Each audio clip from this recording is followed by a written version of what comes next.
അറിയാനുള്ള അവകാശം കുഞ്ഞിനുണ്ട്. പക്ഷേ എന്റെ ധർമ്മം കൊല്ലങ്ങളായി കോലത്തെ ഉപ്പും ചോറും തിന്നണു.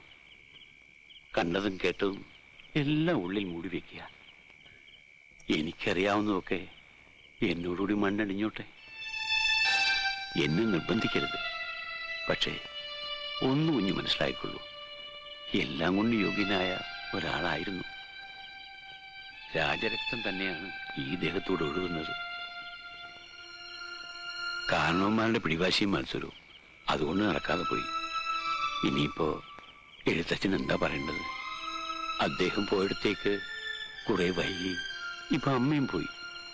പ്രാർത്ഥിക്കുക ആത്മശാന്തിക്ക് വേണ്ടി. ഒരിക്കലും വെറുക്കരുത്.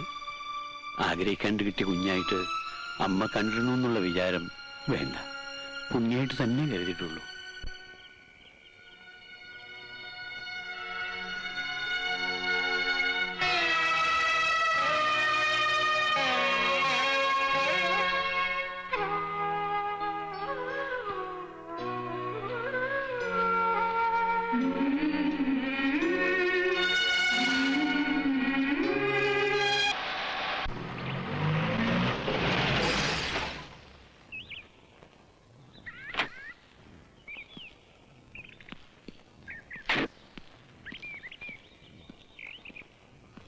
ഇതല്ലേ മംഗലശ്ശേരി വീട്?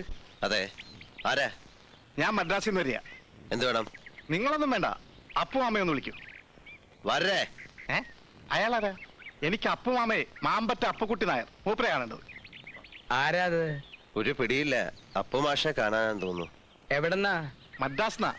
എന്റെ അമ്മയുടെ അണ്ണാത അപ്പു മാഷ്. ഓ, മരിച്ചുപോയ കുട്ടിമാളുവിന്റെ മോൻ. പണ്ട് മദ്രാസിലേക്ക് നീ നാട് വിട്ട്?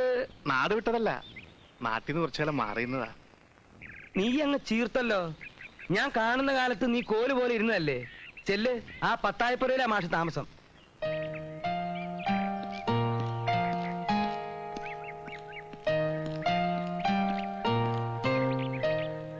മറന്നിട്ടില്ല അപ്പു മാമേ, അച്ഛനൊന്നും മറന്നിട്ടില്ല.